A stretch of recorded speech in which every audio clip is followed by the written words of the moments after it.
dengan sepenuh hati menyembah Engkau. Kami menantikan hari itu di mana sekeliling takhta Allah kami berkumpul ribuan, ratusan, jutaan, miliaran jiwa dari seluruh bagian dunia. Kami akan berkumpul di sana dan menaikkan pujian kami kepada Engkau yang layak. Terima kasih Tuhan, Engkau telah berkenan untuk menyelamatkan kami. Engkau telah berkenan untuk memberkati kami Tuhan. Oh Tuhan, bersabdalah kepada hati kami. Saya berdoa secara khusus agar Engkau akan menjadi kekuatan bagi mereka yang merasa kecewa. Engkau akan menjadi kekuatan bagi mereka yang merasa Engkau tidak mendengar mereka. Tetapi sungguh Tuhan, Engkau adalah Allah yang mengasihi dan memberkati. Terima kasih Tuhan. Terima kasih Tuhan. Sekarang Tuhan, biar firman-Mu akan tertanam dan menjadi kekuatan dan hidup bagi semua kami. Saya mohon di dalam nama Yesus Kristus. Amin. Amin. Silakan duduk.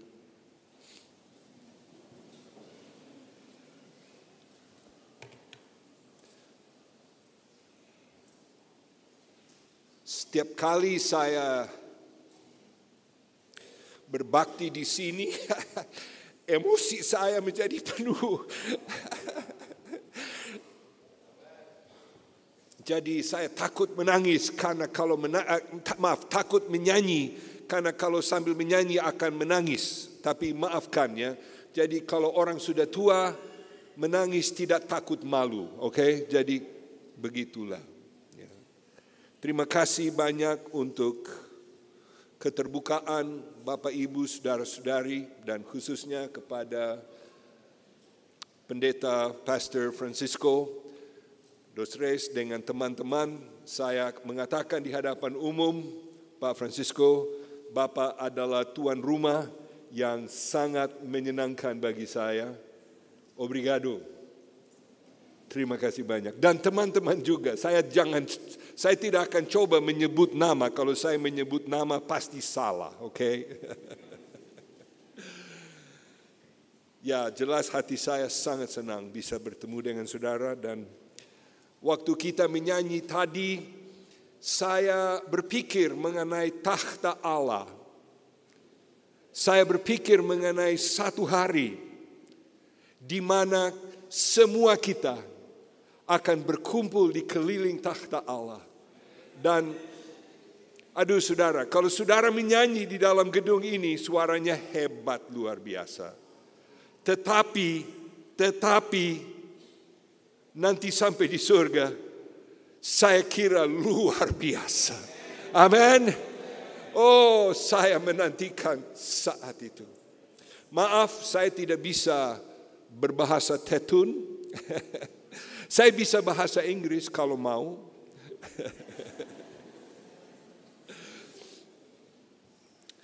Marilah kita melihat kepada firman Allah, dan pada pagi hari ini banyak sekali firman Allah yang akan kita melihat. Tetapi judul dari khotbah saya pada pagi hari ini adalah Doamu tidak percuma. Atau kalau saya memakai kata-kata lain, doamu tidak terboros. Doamu tidak percuma karena Allah mengetahui. Nah saudara, saya tidak tahu kalau PowerPoint bisa dihidupkan. Saya mau, silakan next saja. Saya mau dengan sedikit cepat karena banyak sekali yang saya mau sampaikan. Di dalam perjanjian lama, saudara ingat di dalam Keluaran pasal yang ke-30, ayat yang 7 dan 8, di situ kita membaca ayat ini. Nah, ini berbicara mengenai kemah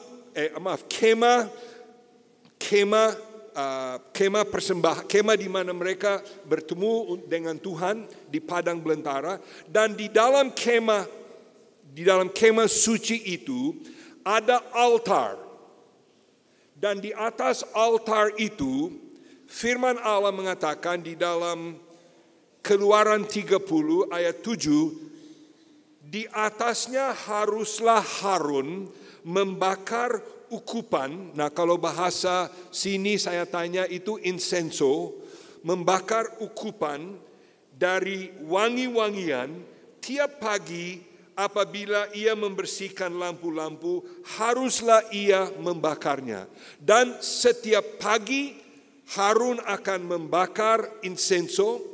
Setiap sore ia akan membakar insenso, karena Allah perintahkan siang dan malam sepanjang hari 24 jam harus ada dupa, harus ada bau yang harum naik ke hadapan Tuhan. Nah, sekarang kita tidak lagi pakai dupa atau insenso. Tetapi pada saat sekarang kita melihat bahwa doa orang-orang kudus adalah dupa harum atau insenso yang naik ke hadapan Allah. Saya mengajak perhatian saudara next kepada Wahyu pasal yang kelima. Wahyu, kitab Wahyu pasal yang kelima. Aduh, maaf, hurufnya kecil sekali, tapi Alkitab saudara mungkin bisa saudara baca. Wahyu pasal 5, saya akan baca ayat 6, 7, dan 8. Firman Allah berbunyi seperti ini. Maka aku melihat, tunggu dulu, apa ini? Apa ini? Ini ada di takhta Allah. Dan di situ Yohanes mendapat penglihatan yang luar biasa. Dan saya harap saudara pernah membaca kitab Wahyu, tetapi di situ dia katakan dalam ayat yang kelima, 6 maaf, aku melihat di tengah-tengah takhta dan keempat makhluk itu, dan di tengah-tengah tua-tua itu berdiri seekor anak domba seperti telah disembelih. Siapa itu? Siapa itu? Siapa itu? Anak domba yang telah disembelih untuk apa? Untuk Amerika? Oh ya. Untuk Australia? Oh ya. Tapi untuk Timor Leste? Oh ya. Amin. Anak domba yang telah disembelih, bertanduk 7 dan bermata 7, itulah ketujuh roh Allah yang diutus ke seluruh bumi. Lalu datanglah anak domba itu dan menerima gulungan kitab itu di tangan dia yang duduk di atas takhta itu. Ketika ia mengambil gulungan kitab itu, tersungkur mereka semua tunduk di hadapan Allah. Tersungkurlah keempat makhluk dan ke-24 tua-tua itu di hadapan anak domba itu. Masing-masing memegang satu kecapi. Apa itu kecapi? Berbicara mengenai pujian, ibadah pujian seperti saudara dan saya naikkan. Tetapi dan satu cawan emas. Tapi perhatikan bahagian akhir. Dan itu penuh dengan kemenyan itu insenso. Itulah apa? Doa-doa orang kudus. Doa-doa orang kudus. Kita lihat dalam ayat 7, anak domba. Siapa itu anak domba? Yesus. Yesus yang telah mati. Dan sekarang ia berdiri di hadapan dia yang duduk di takhta. Dan kita tahu siapa yang duduk di takhta. Itu adalah Allah sendiri ya. Dan apa yang firman Allah mengatakan? Dia menerima sebuah gulungan. Sebuah gulungan yang berisi semua nazib. semua masa depan dunia. Dan firman Allah mengatakan bahwa gulungan itu dimetrai dengan 7 metrai. Dan kalau saudara sudah pernah membaca Wahyu pasal 5, 6, 7, 8, saudara tahu bahwa bila mana 1 metrai dibuka terjadi sesuatu. Bila mana, dan ini yang layak, hanya Dia yang layak. Tetapi hari ini yang saya mau saudara menangkap adalah di tengah-tengah situasi itu ada apa? Ada kemenyan, dupa, insenso yang naik ke hadapan Allah. Apa itu? Mereka beli di pasar? Oh tidak. Tidak. Itu adalah apa? Doa-doa orang kudus. Yesus untuk sekian lama telah sabar di surga. Untuk sekian lama seperti sekarang, Yesus sabar.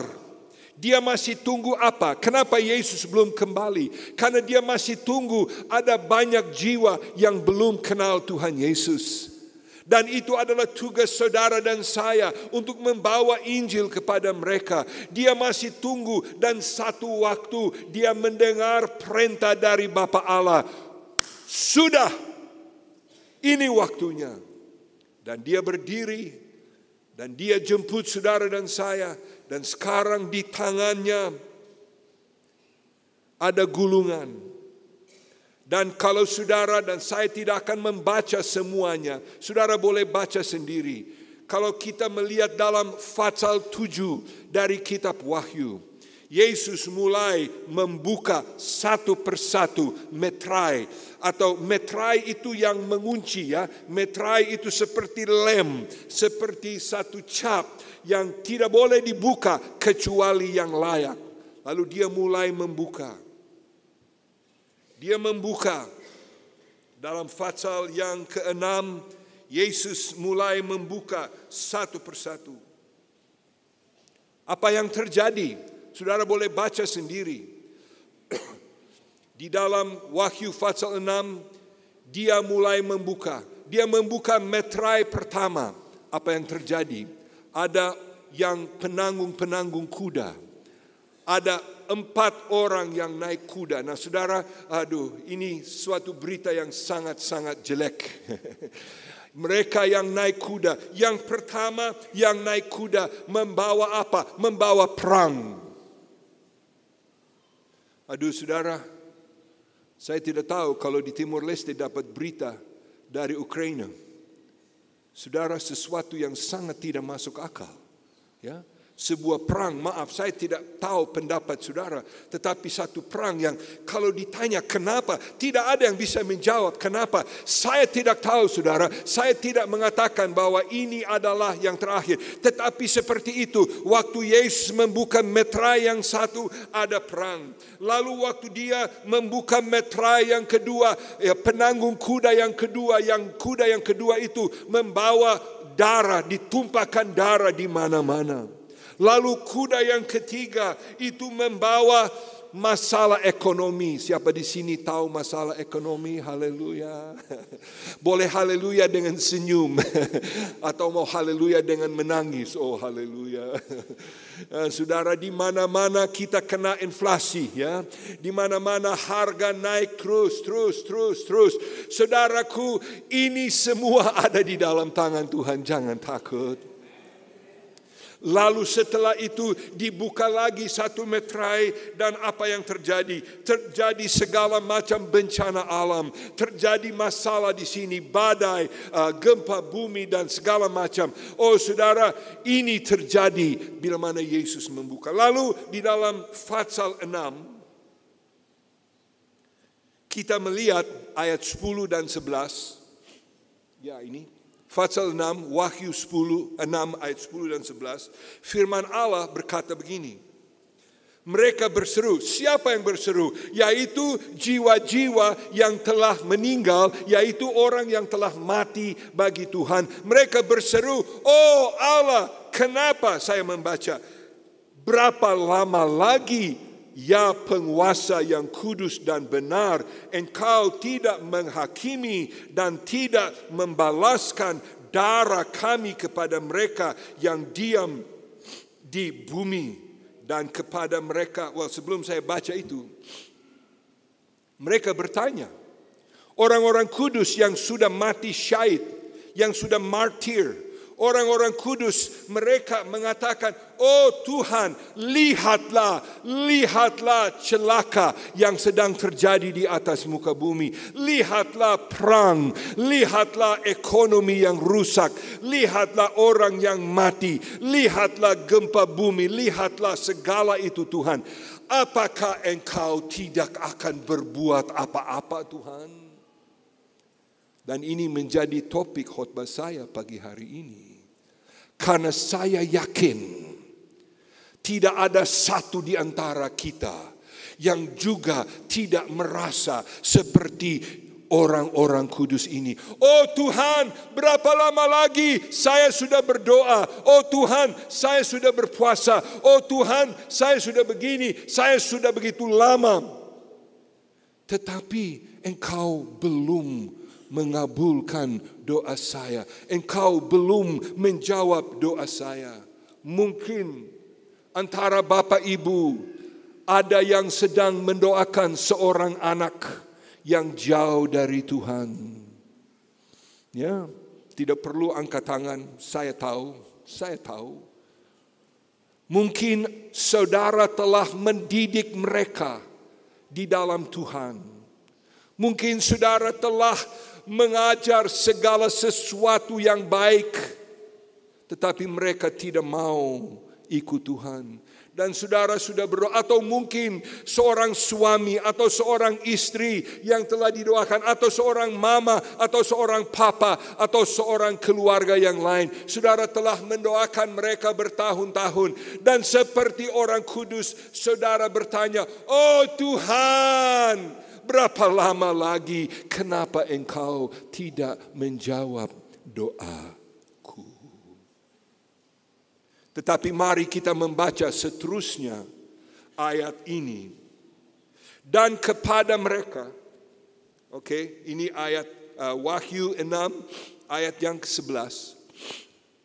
Dan kepada mereka masing-masing diberikan sehelai jubah putih. Apa itu jubah putih? Jubah putih itu adalah kekudusan yang berasal dari Yesus sendiri. Oh haleluya. Saudara sudah punya jubah putih? Halo? Saudara sudah punya jubah putih?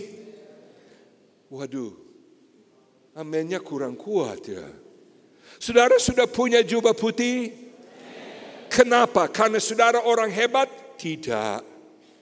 Kita punya jubah kekudusan dari Tuhan karena Dia adalah anak yang telah disembelih dan telah memberikan kepada kita kebenaran yang.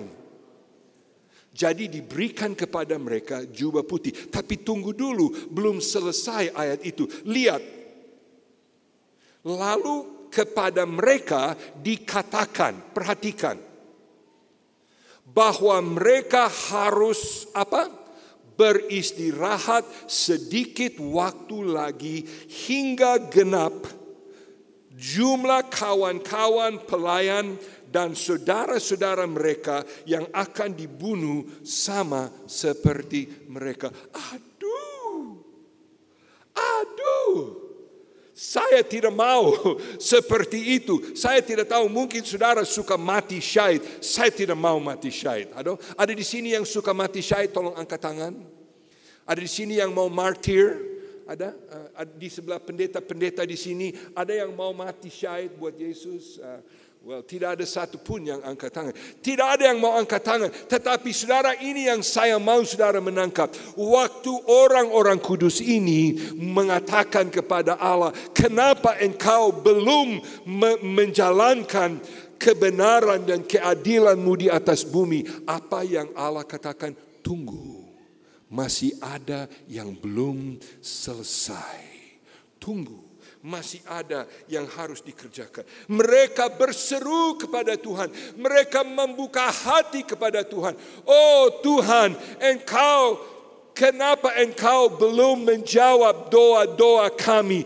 Kenapa engkau belum mengabulkan apa yang kami mohon ya Tuhan? Tetapi Tuhan punya jawaban adalah apa? Sebentar lagi. Nah saudara, saya belajar dari itu. Bahwa doa kami berguna di hadapan Tuhan. Doa kami berarti bagi Tuhan. Tetapi seringkali Tuhan mengatakan, tunggu dulu. Kalau kita berdoa, kita mengharapkan Allah akan langsung. Oh Tuhan, saya perlu bantuan keuangan.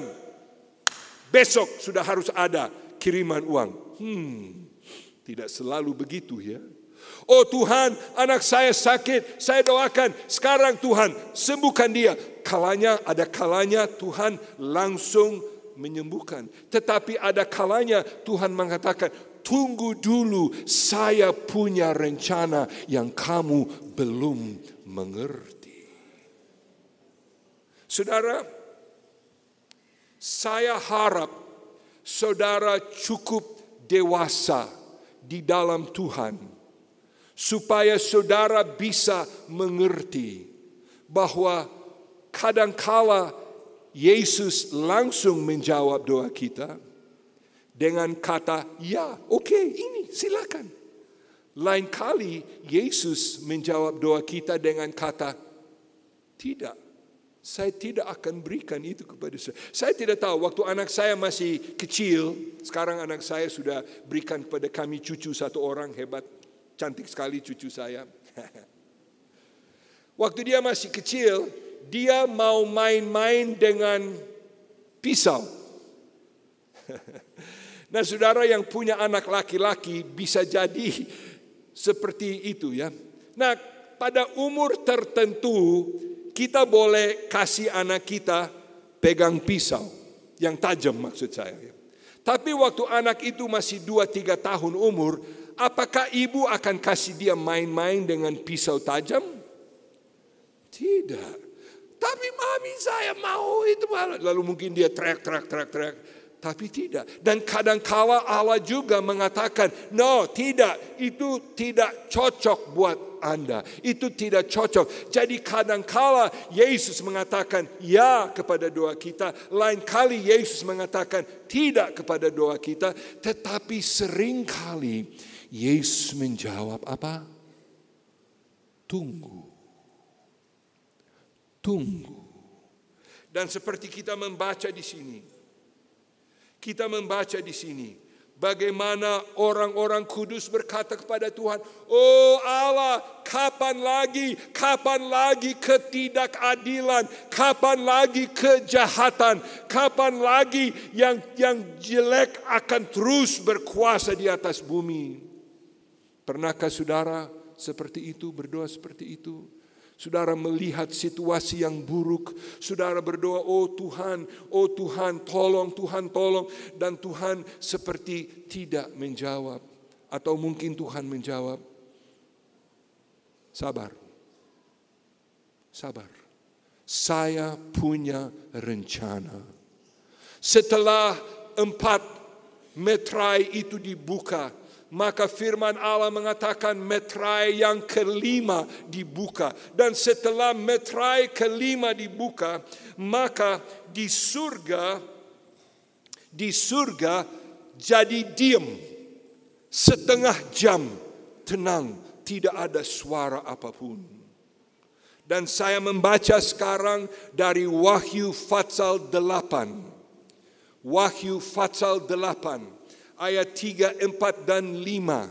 Wahyu pasal 8. Ayat 3, 4, dan 5. Firman Allah berbunyi, maka datanglah seorang malaikat lain. Dan ia pergi berdiri dekat mezbah dengan sebuah pedupan emas. Pedupan itu adalah tempat untuk membakar dupa, insenso. Tempat untuk membakar insenso. Dia mengambil itu. Dan kepadanya diberikan apa? Banyak kemenyan untuk dipersembahkan. Nah ini yang saya mau saudara tangkap. Tolong lihat ya bagian berikut. Bersama dengan apa? Bersama dengan apa saudaraku? Doa semua orang kudus Di atas meja emas, di hadapan takhta itu, maka naiklah asap kemenyang bersama-sama dengan doa orang kudus itu mengambil pedupan, di hadapan Allah. Lalu ini yang menarik sekali. Lalu malaikat mengambil pedupan itu, mengisinya dengan api dari mezbah dan apa? Lempar ke atas bumi. Apa yang sedang terjadi, saudara? Doa-doa orang kudus. Nah, saya tidak tahu kalau ada kantong doa atau ada ember doa atau ada apa yang menahan. Tetapi di sini mengatakan doa-doa orang kudus bersama dengan api dari mezbah Allah. Apa? Malaikat melemparkan itu ke bumi. Dan apa sudah, saya tidak akan cerita seterusnya. Tetapi setelah api dari mezbah dicampur dengan doa-doa orang kudus yang selama 2000 tahun lebih telah dinaikkan ke Bapa. Dan banyak orang seperti saudara, seperti Bapa, seperti Ibu yang telah berdoa dan berdoa dan berdoa dengan setia. Dan saudara katakan, oh Tuhan, di manakah Engkau? Oh Tuhan, di mana Engkau? Ini yang saya mau katakan, doamu tidak percuma. Doamu tidak terboros. Doamu tidak lewat begitu saja. Karena doamu, saya percaya kalau kita bisa percaya Wahyu pasal 8. Doamu telah naik di hadapan Allah. Dan pada satu hari Allah akan memakai api dari mezbah sorga. Akan dicampur aduk dengan doa yang telah dinaikkan oleh orang kudus 2000 tahun. Dari Afrika, dari Amerika, dari Timur Leste, dari Cina, dari segala bahagian Rusia, dari Ukraina. Oh saudara, bayangkan kalau saudara adalah orang Ukraina sekarang. Negaramu sedang hancur. Dan banyak di situ orang Pantekosta yang cinta Yesus. Dan mereka juga sedang berdoa. Oh Allah, kenapa? Tetapi tahu saja saudara, doa mereka tidak percuma. Doa saudara tidak terboros. Karena api dari mezbah dicampur dengan doa orang-orang kudus yang telah naik di hadapan Allah untuk sekian ribu tahun. Sekarang malaikat lempar itu ke atas bumi. Dan kita melihat dunia sekarang menghadapi keadilan dari Allah. Semua yang tidak adil, semua selama ini kejahatan merajalela di atas bumi. Selama ini penyakit merajalela di dalam keluarga saudara. Selama ini kekurangan masalah, semua ini merajalela karena bumi ini masih dikuasai oleh iblis. Kita tahu itu. Tetapi mulai saat itu doa-doa orang kudus bersama dengan api dari mezbah dilempar ke bumi. Dan di situ saudara, di situ mulai terjadi akhirat. Bahagian akhir dari sejarah kita. Dan memang kita tahu, saya tidak ada waktu untuk cerita semua yang terjadi. Saudara boleh belajar sendiri dari Wahyu. Tetapi kita tahu mulai saat itu Allah mulai menumpahkan penghukuman atas seluruh kejahatan. Supaya sampai satu hari ada bumi baru dan ada sorga baru. Dan saudara dan saya akan berdiri di keliling takhta Allah. Dan seperti tadi kita akan menyanyi, kudus, kudus, kuduslah engkau. Kuduslah engkau yang telah disembelih sebelum dunia dijadikan. Kuduslah engkau. Oh saudara, dengarlah saya, doamu tidak percuma. Amin. Doamu tidak percuma. Karena Allah tahu. Now, masih banyak yang mau saya khotbah. Kenapa kadangkala, kenapa doa kita tidak terjawab? Tolong lihat layar berikut Pak. Kenapa doa kita tidak terjawab? Satu lagi. Satu lagi. Next. Kenapa doa kita tidak terjawab? Nomor satu, karena mungkin ada dosa yang belum atau tidak diakui. Oke? Nah, saya baca dari Yesaya pasal 59 ayat yang kedua. Yesaya 59 ayat 2 berbunyi begini. Yang membuat dia menyembunyikan diri terhadap kamu sehingga ia tidak mendengar. Halo, apa ini? Oke? Apa yang membuat dia, apa itu? Segala dosamu. Oh, Tuhan tolong. Siapa di sini belum pernah berdosa? Oh, saya tidak mau angkat tangan. Siapa di sini belum pernah berdosa? Ada yang berani mengaku, oh semua kita berdosa. Dan setelah mengenal Yesus pun kita juga ada melakukan dosa. Itu sebabnya di dalam 1 Yohanes pasal 1 ayat 9 firman Allah mengatakan apa? Kalau kita berdosa, mengakulah dosa itu kepada Tuhan dan Dia akan membersihkan dari semua dosa. Jadi saudara, pasti saudara mungkin kemarin berdosa atau mungkin minggu lalu berdosa. Yang dimaksudkan di sini adalah dosa yang saudara tidak mengaku di hadapan Tuhan. Ada orang yang mau begini. Ya, saya mau hidup, saya mau minta berkat dari Tuhan, sekaligus saya mau berdosa seenak-enaknya. Oh, tidak bisa begitu, saudara. Tidak bisa begitu. Kalau saudara mau menerima berkat dari Tuhan, dosa yang Tuhan beritahu, saudara mengaku. Dan sebenarnya setiap kali kita datang kepada Tuhan, setiap hari kita datang kepada Tuhan, kita, apa itu doa Bapa kami? Ingat doa Bapa kami? Ampunilah, apa? Saya tidak bisa bahasa Tetunnya, tapi ampunilah dosa kami sebagaimana kami ampuni mereka yang... Oke, jadi Yesus berkata apa? Setiap hari kalau kita berdoa, kita bilang, oh Tuhan, adakah yang saya melakukan yang tidak berkenan, maafkan saya. Saudara, Ia akan pasti maafkan. Amin. 1 Yohanes 1 ayat 9 mengatakan, Dia akan memaafkan, Dia akan mengampuni. Jadi, kalau ada dosa, mengaku dosa itu kepada Tuhan. Itu salah satu alasan kenapa doa-doa kita tidak terjawab. Tolong next please. Layar berikutnya. Yang kedua adalah kurang iman. Oh haleluya. Aduh, saya pikir semua kita pernah merasa kurang iman. Apalagi kalau doa kita lama, kita naikkan doa lama dan tidak pernah menerima jawaban. Seperti iman kita sedikit demi sedikit menjadi lemah. Tapi coba lihat di dalam Matius pasal yang ke-13 ayat yang ke-58.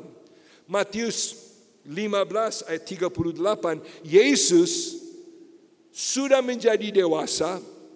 Dia sudah pergi melayani di banyak tempat. Dan dia kembali ke kampungnya sendiri. Oh, saudara tahu kembali kampung. Kadangkala orang menganggap kita tidak berarti ya. Kalau kembali kampung. Kalau saya di Timur Leste, oh pendeta Sorbo akan berkhotbah. Oh semua senang-senang. Kalau saya pulang kampung sendiri, ya kamu siapa? Ya begitu. Dan Yesus pulang kampung. Mereka Yesus, saya yang mengajar dia gergaji kayu. Yesus, waktu dia masih kecil, saya yang mengajar dia main bola atau apa. Maksudnya mereka melihat Yesus, mereka menganggap, tak berarti. Firman Allah mengatakan apa? Matius yang ke-13 ayat 58. Dan karena apa? Ketidakpercayaan mereka, tidak banyak mujizat diadakannya di situ. Jadi saudara, kalau kita mau melihat doa kita dijawab, kita harus meningkatkan iman. Nah, apa itu iman? Saya yakin saudara semua sudah kenal Ibrani pasal 11 ayat yang ke-6. Di situ firman Allah berkata apa? Tanpa iman tidak mungkin orang berkenan kepada Allah, sebab barang siapa berpaling kepada Allah, ia harus percaya apa? Percaya apa? Satu apa? Bahwa Dia ada. Saudara percaya bahwa Allah ada? Halo? Halo? Yang di belakang. Percaya bahwa Allah ada? Amin. Terima kasih. Nah, yang kedua apa? Selain percaya bahwa Allah ada, lihat apa yang firman Tuhan mengatakan. Dan bahwa Allah memberi upah kepada orang yang sungguh-sungguh mencari Dia. Nah, apa maksudnya dari kalimat ini? Allah memberi upah, maksudnya Allah adalah baik. Saudara pernah nyanyi lagu di sini? Allah baik. Tahu lagu itu ya? Ya Allah baik. Wow. Ya baik bagiku. Itu betul. Percaya itu? Allah bukan dewa yang duduk di atas takhta dan di sini ada tombol-tombol. Pendeta Francisco, petir. Ibu itu kenapa? Guntur. No. Allah bukan begitu. Allah baik. Allah adalah Allah yang baik, yang mau memberi kepada saudara. Nah, terus terang Allah tidak memberi sesuai jadwal kita, tetapi kalau kita mau beriman itu tidak susah. Iman itu tidak sulit. Iman itu tidak harus menjadi pendeta, tidak harus menjadi sekolah Alkitab. Tidak, iman itu gampang. Apa? Percaya bahwa Allah ada. Semua percaya? Percaya bahwa Allah baik? Semua percaya? Itu namanya iman. Nah, saudara, kita bisa diberikan iman dari Tuhan. Karena terus terang, kalau doa kita naik terus dan tidak menerima jawaban, iman kita bisa mulai menjadi lemah. Betul? Ya, betul. Tetapi Yesus katakan, Allah yang kita sembah, hatinya tergerak oleh keperluan kita. Alasan ketiga, tolong next, di layar next. Kalau yang pertama adalah karena kita ada dosa yang belum diakui. Bagaimana? Ya, bereskan saja. Kalau ada dosa, bereskan saja. Datang kepada Tuhan, akui, sudah selesai. Tuhan akan tutup dengan darahnya. Amin. Kedua, karena kita kurang iman. Ya, memang kadangkala iman kita kurang. Tetapi ayo, bagaimana membangun iman? Membangun iman melalui firman Allah. Bagaimana membangun iman? Membangun iman melalui doa. Saudara bisa. Yang ketiga dari Yakobus pasal yang keempat, ayat yang ketiga, firman Allah berbunyi seperti ini. Atau kamu berdoa juga, tetapi kamu tidak menerima apa-apa. Karena kamu apa? Salah berdoa. Sebab apa? Kamu minta itu hendak kamu apa? Menghabiskan untuk memuaskan hawa nafsumu. Maksudnya begini, kita minta hal-hal yang tidak cocok. Oh Tuhan, jadikan saya orang kaya. Saya tidak tahu, saya tidak minta saudara angkat tangan, tapi bisa jadi saudara pernah berdoa begitu. Oh Tuhan, saya mau kaya. Nah, saudara jangan salah mengerti. Allah mau saudara cukup dalam rumah tangga, Allah mau. Tetapi Allah juga mau supaya doa-doa kita cocok. Doa-doa kita pantas. Ada orang yang memandang Allah itu seperti apa itu? Simsalabim, apa itu? Apa itu? Kalau bahasa sini bilang itu jin jinnya yang seperti di Aladdin. Saudara tahu itu nama Aladdin yang ada film-film kartun itu.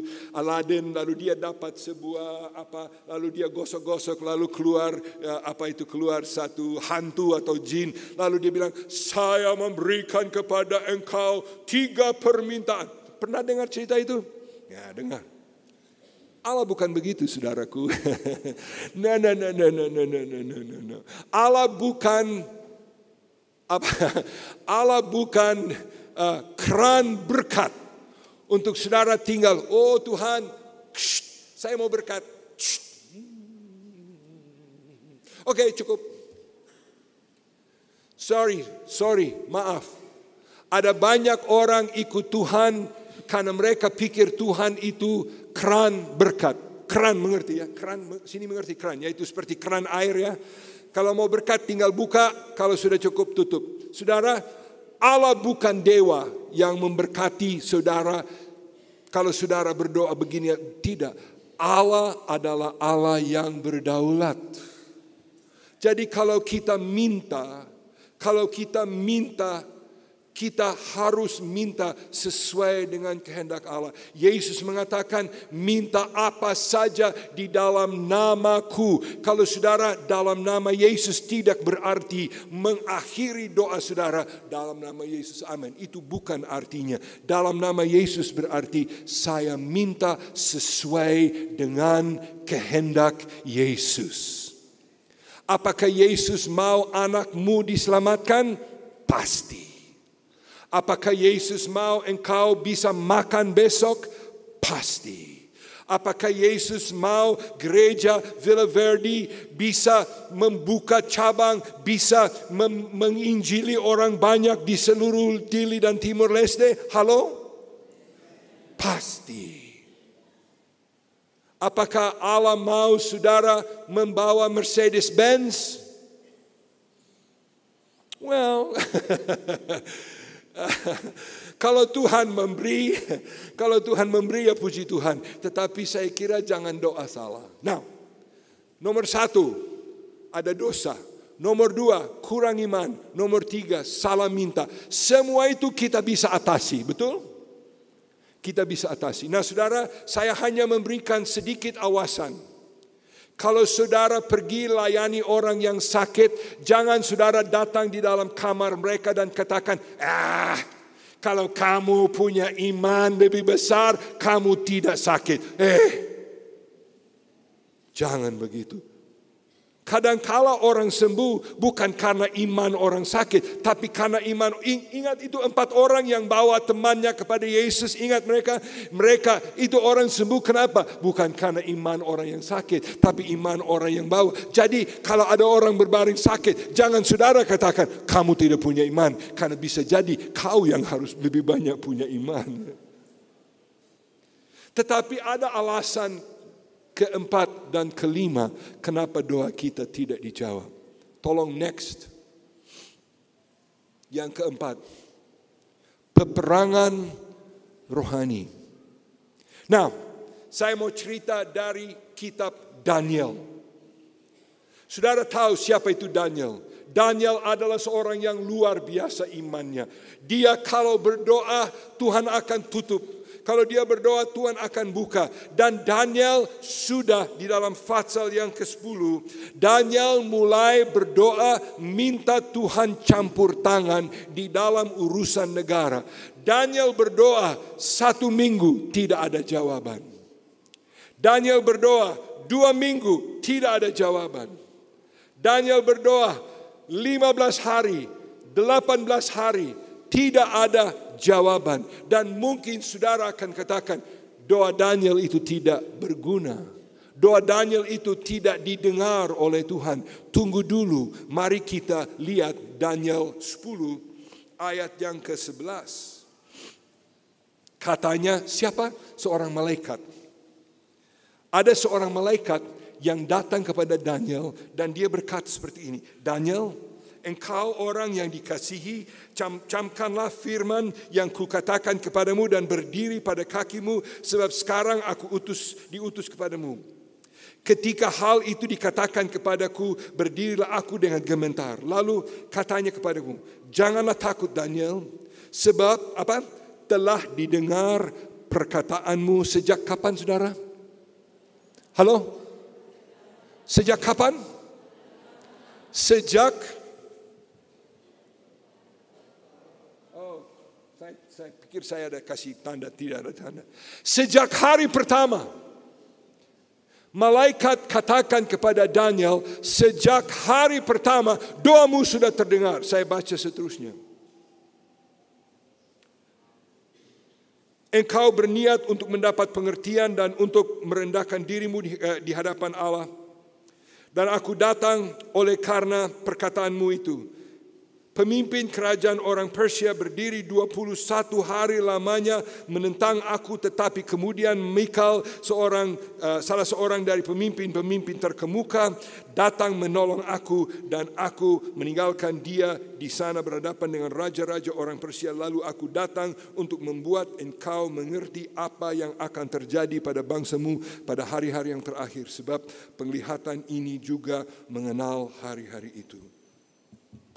Mulai hari pertama Daniel berdoa, malaikat sudah diutus dari Allah. Tetapi saudara dan saya tidak mengerti bagaimana fungsi peperangan rohani. Tetapi ada sesuatu yang terjadi. Raja-raja Persia itu bukan berbicara mengenai seorang manusia. Itu berbicara mengenai roh-roh dari daerah Persia telah melawan. Saudara, hari ini masih ada peperangan rohani. Hari ini masih ada peperangan di dalam dunia roh. Dan saudaraku, ketahuilah bahwa Allah mendengar doamu. Saya tidak tahu apa yang Daniel berpikir. Pada hari ke-17, apakah dia sudah katakan? Sudah, mungkin Pak Daung, dia katakan, ya, saya sudah berdoa berpuasa 2 minggu. Tidak ada jawaban. Sudahlah. Tetapi dia setia sampai Tuhan menjawab. Saudaraku, di dalam dunia ini ada banyak hal yang kita tidak mengerti. Ada banyak hal yang terjadi di dalam dunia ini.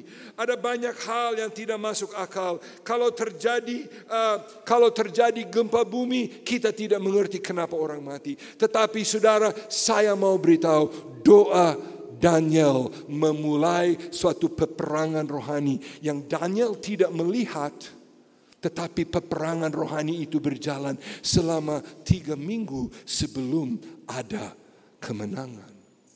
Doa saudara tidak percuma. Hal yang kelima, hampir selesai. Saya harap saudara masih bisa tahan sedikit lagi.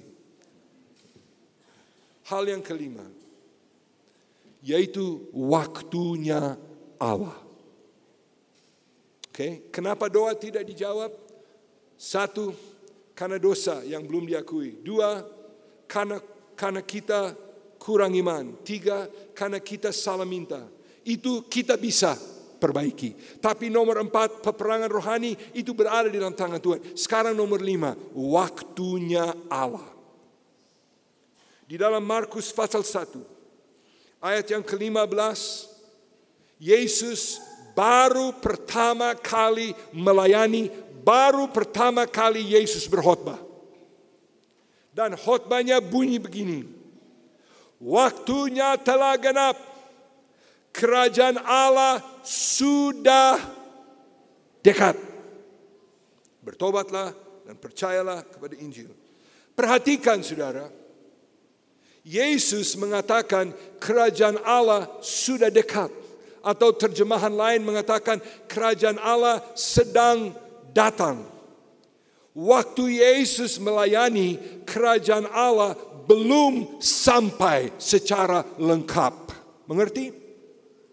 Kalau kerajaan Allah sudah lengkap, nanti Yesus sudah di atas bumi. Satu hari Yesus akan kembali. Satu hari kerajaan Allah akan lengkap.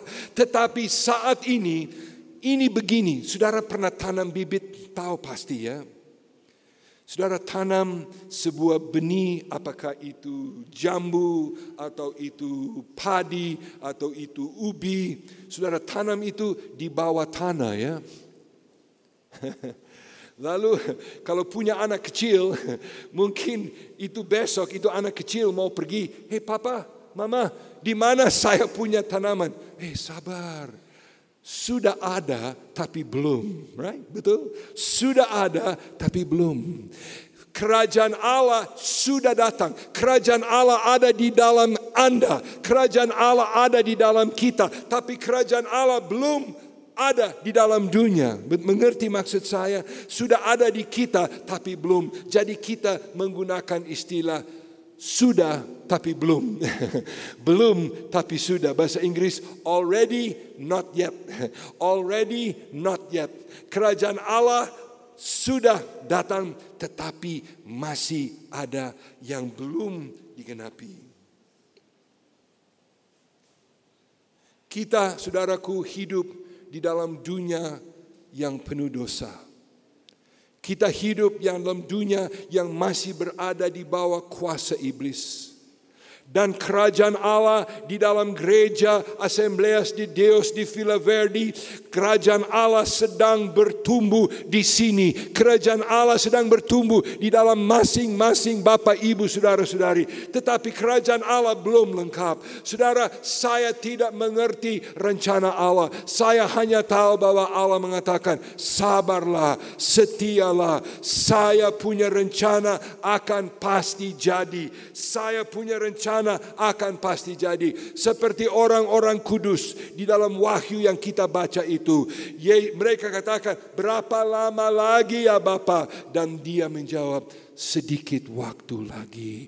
Sedikit waktu lagi. Sabar, sabar, sabar. Biarkan insenso doamu naik terus ke Allah. Biar insenso doamu naik terus sebagai bau yang harum bagi Allah. Biar doamu itu naik terus, dikumpulkan di bawah mezbah di hadapan Allah. Karena satu hari, saudaraku, satu hari saya jamin, bukan karena saya pendeta, tapi karena saya kenal firman Allah. Satu hari kerajaan Allah akan muncul selengkap-lengkapnya. Kerajaan Allah akan muncul sepenuh-penuhnya. Dan semua yang dahulu kita anggap sesuatu yang buruk, semua itu akan beres. Jadi, mari buka yang terakhir. Buka layar yang terakhir, Pak. Jadi saya memberi dorongan, langsung buka, ada 5 di situ, buka semuanya. Nomor 1, terus hadapi rasa sakitmu. Saudara, selama doamu belum dijawab, masih ada rasa sakit ya. Jiwamu masih menderita. Saudara, jangan malu, jangan takut mengenai rasa sakitmu. Tuhan mau mendengar keluhanmu. Ingat, orang-orang kudus di bawah mezbah mengatakan, oh Tuhan, berapa lama lagi. Saudara, tidak salah kalau saudara berdoa begitu kepada Tuhan. It's okay, tidak apa-apa kalau saudara mengatakan, Tuhan, ini tidak enak Tuhan, ini sakit Tuhan. Tidak apa-apa, nyatakan rasa sakitmu kepada Dia. Nomor 2, terus mencari hadirat Allah di dalam hidupmu. Saya kira, dan saudara yang pernah mengalami banyak penderitaan, bukankah Tuhan lebih dekat di tengah-tengah masa sulit? Setuju? Betul? Betul? Dan saya sekali lagi, saya bukan Allah, jadi saya tidak bisa menjelaskan apa maksud Allah. Tapi mungkin Allah mengizinkan kita mengalami penundaan buat doa kita, supaya kita lebih dekat. Di tengah-tengah kesulitan, di situ kita kenal. Jadi semakin dekat. Nomor 3, terus berdiri di atas janji Allah. Amin. berdiri di atas janji Allah. Jangan berdiri di atas perasaanmu. Jangan berdiri di atas situasi yang ada di kiri kananmu. Berdiri di atas janji Allah. Saya ajak saudara menjadi keras kepala rohani. Saudara tahu apa itu keras kepala? Kalau orang sini bilang apa keras kepala? Apa? Saya tidak bisa dengar, sorry. Keras kepala artinya apa? Tidak mau. Ya. Nah, kadang-kala menjadi keras kepala dalam rumah tangga itu tidak baik. Tetapi saya mau minta saudara menjadi keras kepala secara rohani. Bukan saudara tidak lembut kepada Tuhan. Tetapi saudara keras kepala kepada serangan iblis. Saudara keras kepala kepada kecewa. Saudara keras kepala. Saya tahu janji Allah dan saya akan terus pegang janji Allah. Amin. Ingat Ibrani 11. Mereka yang datang kepada Dia harus datang dengan iman. Artinya apa? Saya tahu Allah itu masih ada, betul? Dan saya tahu Allah itu baik. Itu gampang sekali. Anak-anak sekolah minggu bisa mengerti. Allah itu ada, Allah itu baik. Amin. Sekali sama-sama. Allah itu ada. Sekali lagi. Oh, amin. Kalau ada sakit dalam rumah tangga, nanti saudara jadi keras kepala. Hei iblis, Allah itu ada, Allah itu baik. Jadi keras kepala kepada iblis. Berdiri di atas janji-janji Allah. Bukan apa yang saya rasakan Bapak, tetapi apa yang Engkau telah katakan. Nomor 4. Terus mengangkat dupa insenso doa kepada Tuhan.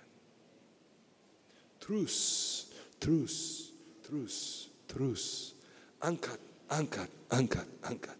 angkat doamu kepada Tuhan.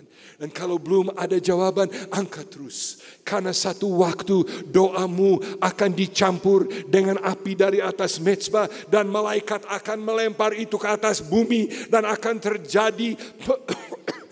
terjadi pemberesan, akan terjadi penyelesaian, akan terjadi segala sesuatu dan dunia ini akan menjadi baru. Dan nomor 5 yang terakhir, biarkan doamu di dalam tangan Tuhan. Maksud kami di sini, percayalah bahwa Tuhan pasti telah mendengar. Waktu saya mempelajari firman ini, hati saya sangat terharu. Karena saya membayangkan di antara saudara di sini, pasti ada yang telah berdoa, oh Tuhan. Sebagaimana saya katakan tadi, mungkin ada seorang yang sedang mendoakan anaknya. Saya tidak tahu saudara yang punya anak mengerti seperti saya. Ada banyak hal yang bisa kita doakan. Tapi kalau sudah menyangkut anak sendiri, doa kita menjadi jauh lebih kuat daripada doa-doa yang lainnya. Karena itu yang paling dekat. Atau mungkin seorang ibu yang suaminya belum kenal Tuhan. Dan ibu sudah berdoa mungkin puluhan tahun. Saya harap tidak. Tapi mungkin puluhan tahun. Saya mau katakan kepada ibu, doamu tidak percuma. Doamu tidak terboros. Doamu itu naik seperti insenso di hadapan Tuhan. Dan Tuhan terima itu. Oh saudaraku, kalau ada dosa, cepat selesaikan. Kalau kurang iman, ingat 1-2. Gampang sekali ya, 1-2. 1-2, Allah ada, Allah baik. Ya, imanmu bertumbuh. Kalau salah minta, ya perbaikilah. Tapi saudara, kalau saudara punya doa belum terjawab karena ada peperangan rohani yang sedang terjadi, jangan kecewa. Jangan kecewa seperti Daniel berdoa 21 hari. Tuhan sudah mendengar pada hari pertama. Tetapi karena peperangan rohani yang kita tidak mengerti, Daniel diberitahu mengenai peperangan rohani. Kita seperti Ayub. Ingat Ayub? Segala macam yang dia alami, Ayub tidak pernah diberitahu oleh Allah apa yang terjadi. Haleluya. Saya menantikan saat di mana bersama-sama dengan semua orang kudus kita berdiri di hadapan takhta Allah dan kita bisa nyanyikan lagu-lagu penyembahan kepada Allah. Pada pagi hari ini, firman Allah mengatakan seperti ini kepada Bapak, Ibu, Saudara-saudari. Jangan menjadi capek berdoa, karena Tuhan pasti tahu. Saya tidak akan membuat undangan ke depan. Tetapi saya mau seluruh gereja ini menjadi altar. Amin. Bukan hanya di depan sini, tapi seluruh gereja dan mereka yang ada duduk di samping, yang ada duduk di tangga. Biar ini menjadi sebuah altar. Sebuah tempat di mana kita katakan, Tuhan, saya percaya Engkau. Tadi saudara sudah menyanyi dengan begitu penuh semangat. Tetapi saya mau, kalau masih ada sedikit semangat yang belum terpakai habis tadi, saya mau saudara di dalam pemikiran saudara membayangkan bahwa saudara adalah dikeliling takhta Allah. Haleluya. Dan saudara sedang melihat doa-doa orang kudus naik ke atas. Dan saudara melihat Bapa Allah menerima doa-doa itu. Dan saudara melihat anak domba yang satu-satunya yang layak. Anak domba yang satu-satunya yang layak. Oh haleluya. Dia layak menerima pujian kita. Dan sekarang saudara, jadikan ini mezbah Allah. Haleluya. Jadikan ini mezbah Allah. Dan biar doamu naik seperti insenso kepada Tuhan. Biar doamu naik seperti harum kepada Tuhan. Mari Ibu, tolong pimpin kita dalam nyanyian itu.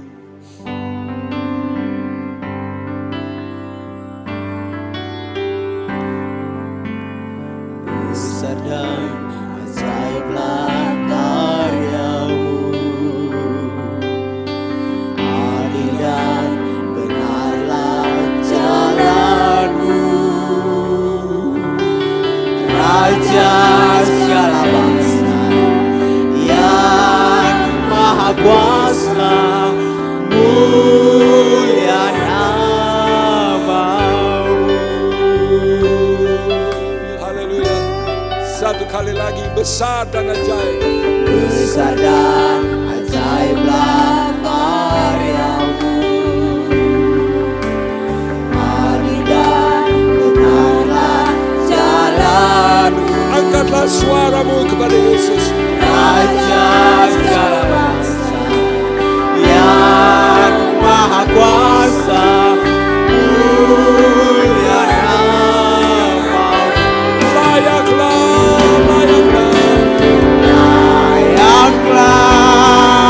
segala bangsa sujud kepada-Mu. Sebab Kau Allah yang kudus, layak disembah. Ada satu kerajaan yang jauh lebih hebat, amin. Dan kita mau nyanyi lagu ini. Dan kalau kita sampai kepada bagian kedua, saya mau saudara menjadikan tangan-tangan saudara bendera bagi Yesus. Amin. Kalau maaf, ini buat saya saja, oke? Kalau saudara biasa angkat tangan begini, itu bagus. Tapi kali ini saya mau itu jadi bendera, oke? Bendera buat Yesus. Amin. Mari kita nyanyi satu kali lagi. Haleluya. Puji nama Tuhan. Sadang ajaiblah karya-Mu, adil dan benarlah jalan-Mu, Raja segala bangsa yang maha kuasa, mulia nama. Kibarkan tanganmu. Layaklah segala bangsa sujud kepadamu. Sangkaulah layak kudus, layak disembah. Satu kali lagi. Angkat suaramu. Layaklah segala bangsa sujud kepadamu. Sangkaulah layak kudus, layak disembah. Nah, marilah angkat suara saudara kepada Tuhan. Angkatlah doamu kepada Tuhan. Nyatakan imanmu kepada Tuhan. Nyatakan kebesarannya kepada Tuhan. Oh, haleluya Yesus. Kami percaya bahwa Engkau adalah Allah yang ada. Kami percaya bahwa Engkau adalah Allah yang baik, yang memberi upah, yang memberi balasan kepada kami. Oh Tuhan, saya berdoa buat mereka yang sudah bertahun-tahun mendoakan sesuatu dan sampai saat ini merasa belum ada jawaban. Oh Tuhan, berikan iman kepada mereka. Karena Engkau masih bekerja, Engkau masih berada di atas takhta, Engkau masih menjalankan peperangan rohani, Engkau sedang mendatangkan kerajaan-Mu. Terima kasih Tuhan. Tuhan, secara khusus saya berdoa buat mereka yang mengangkat keluarga mereka yang belum kenal Tuhan. Oh Tuhan, berikan kepada orang itu iman supaya dia tidak capek berdoa. Saya berdoa buat gereja ini Tuhan. Oh Tuhan, Engkau telah memberkati gereja ini luar biasa. Dan sekarang Engkau memanggil gereja ini menjadi utusan-Mu di atas Timur Leste, di tanah air Timur Leste. Oh Tuhan, jadikan gereja ini tangan Allah sendiri di Dili dan di Timur Leste. Tuhan, terima kasih karena doa kami Engkau mendengar dan tidak lupa. Engkau mengumpulkan setiap tetesan air mata kami di dalam tempat dan Engkau mengingat setiap perkara. Terima kasih Tuhan. Terima kasih buat firman-Mu yang kuat. Sekarang kami serahkan semua di dalam nama Yesus kami. Haleluya. Amin.